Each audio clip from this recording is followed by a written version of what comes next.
Résistants, bonsoir. Aujourd'hui, je vais vous parler de la Charte européenne des langues régionales et minoritaires, puisque François Hollande, au cas où il serait élu, s'est engagé à la ratifier. Cette charte prévoit de donner ou de redonner une place certaine aux langues régionales ou minoritaires dans le pays. En 1999, l'auteur du rapport donné à Lionel Jospin en vue de la ratification de cette charte avait repéré à peu près 75 langues minoritaires ou régionales en France. Alors, ça va bien sûr du corse à l'auvergnat, au gascon, au berrichon, au gallo, le lorrain, le mayennais, le normand, le bressan, plus l'infinité des langues des territoires d'outre-mer. S'y ajoute le berbère et l'arabe dialectal, puisque de nombreux habitants français d'Afrique du Nord parlaient l'arabe dialectal et le berbère et se sont installés en France.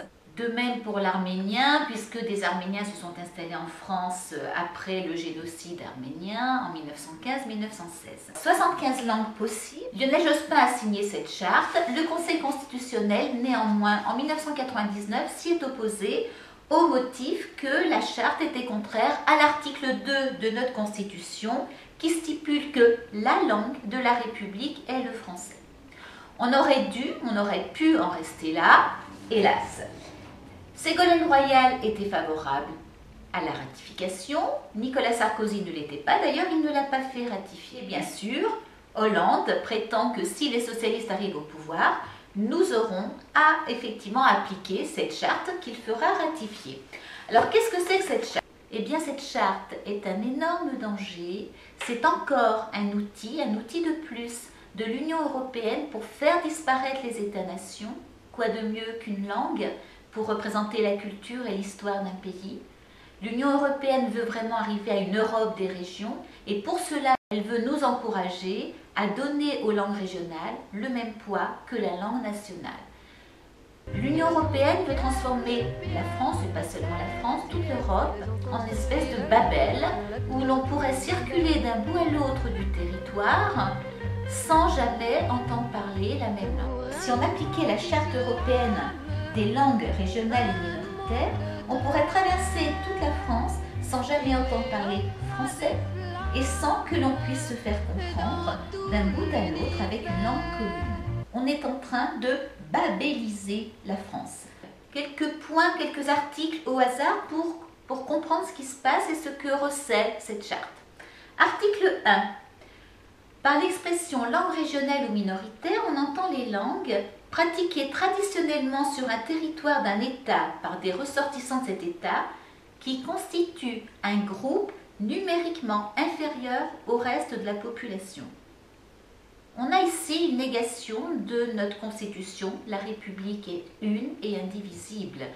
On n'a plus des citoyens, tous égaux, tous identiques. On a maintenant des minorités. La reconnaissance des minorités est quelque chose de fondamentalement anti-républicain. Article 7. Le signataire s'engage à la nécessité d'une action résolue de promotion des langues régionales. Facilitation ou encouragement de l'usage oral et écrit des langues régionales ou minoritaires dans la vie publique et dans la vie privée. Et c'est bien là que le bas blesse. Il ne s'agit pas ici de dire que les gens qui ont envie entre eux, dans leur famille, avec leurs amis, de parler breton ou basque ou catalan, ne puissent pas le faire. C'est une richesse, c'est un plus, comme d'apprendre toute autre langue. Mais que dans la vie publique, cette langue régionale puisse remplacer le français, c'est faire disparaître à coup sûr le français, cette langue unique, cette langue de communication. La charte veut détricoter le travail énorme qu'il y a eu à la fin du 19e siècle, au début du 20e siècle, pour que l'on puisse parler la même langue et donc avancer, progresser tous ensemble et faciliter l'ascenseur social partout en France. Dans l'article 7, il y a une phrase intéressante. L'adoption de mesures spéciales en faveur des langues régionales, etc., n'est pas considéré comme un acte de discrimination envers les locuteurs des langues plus répandues. C'est-à-dire que là où il va y avoir une discrimination pour privilégier les langues régionales, on interdit ce concept de discrimination. Toujours dans l'article 7, deux points très graves. En définissant leur politique à l'égard des langues régionales ou minoritaires, les parties s'engagent à prendre en considération les besoins et les vœux exprimés par les groupes pratiquant ces langues. Il faudra respecter les traditions et les caractéristiques des groupes qui pratiquent les langues en question. On est là dans la libanisation de la France à travers les groupes. Il va falloir respecter les cultures, les traditions, les religions, c'est-à-dire que l'on fait complètement éclater la République, l'égalité des citoyens. Article 8, enseignement. Il faudra prévoir une éducation préscolaire dans ces langues. Une partie substantielle de l'éducation préscolaire assurée dans les langues régionales ou minoritaires. Bref, les écoles d'Iwan étendues à tout le pays et partout. On ne parle plus français à l'école. Une partie substantielle de l'enseignement primaire assurée dans ces langues. Pareil pour l'enseignement secondaire, pareil pour l'enseignement technique, plus un enseignement universitaire. Il faudra même prendre des dispositions pour qu'il y ait de l'éducation permanente assurée dans ces fameuses langues. Il faudra assurer l'enseignement de l'histoire et de la culture dans cette langue régionale. Assurer la formation initiale et permanente des enseignants. Bref, ça c'était l'éducation. Article 9, la justice. Dans les procédures pénales, il faudra prévoir que les juridictions mènent la procédure dans les langues régionales, à la demande d'une des parties. Garantir à l'accusé le droit de s'exprimer dans sa langue régionale ou minoritaire. Prévoir dans les procédures civiles que les juridictions mènent la procédure dans les langues régionales, etc., etc. Article 10. Autorités administratives et services publics. Il faudra veiller à ce que les autorités administratives utilisent les langues régionales ou minoritaires. Veiller à ce que ceux de leurs agents qui sont en contact avec le public emploient les langues régionales ou minoritaires. Veiller à ce que les locuteurs de ces langues puissent présenter des demandes orales ou écrites et recevoir une réponse dans ces langues. Mettre à disposition des formulaires ou des textes administratifs d'usage courant pour la population dans ces langues ou dans des versions bilingues. Pareil pour les services publics. Il faudra veiller à ce que les langues régionales ou minoritaires soient employées à l'occasion de la prestation de services, etc.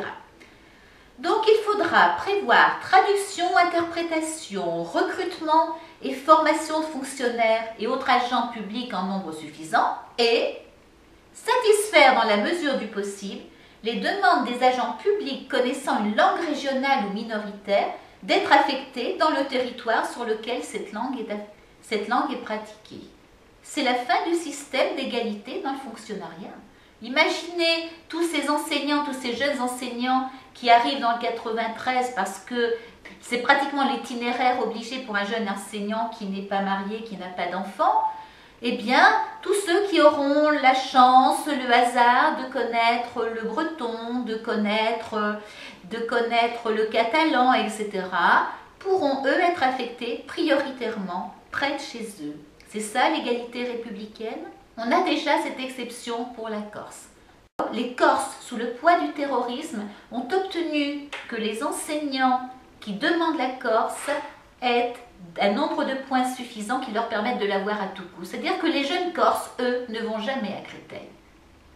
Et on veut généraliser ce système partout, en tout lieu, pour tout le monde. Évidemment, ceux qui ne connaîtront pas de langue régionale auront les pires postes. Article 13. Vie économique et sociale. Il faudra exclure de la législation toute disposition interdisant ou limitant le recours à des langues régionales ou minoritaires dans les documents relatifs à la vie économique et sociale. Bref, cette charte, c'est une catastrophe. C'est, une fois de plus, un élément pour faire disparaître la France, faire disparaître le français. On ne dira jamais suffisamment que la langue est ce qui soude une nation, ce qui constitue un peuple. si la langue unique ne devient plus que finalement une seconde langue, comme elle le deviendra, si on a cette Europe des régions qui se fait, si on a cette charte qui est appliquée partout, c'est vraiment une trahison. On n'est pas étonné qu'un Hollande soit décidé à la faire. Il nous prédit vraiment la fin de la France. Vive la République, vive la France et à lundi. Allons enfants de la patrie, retrouvons nos idéaux, ce qu'on nous viole et qu'on salit, hissez haut notre drapeau.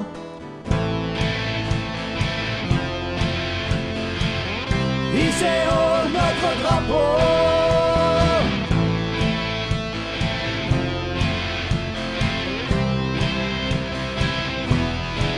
Allez, viens,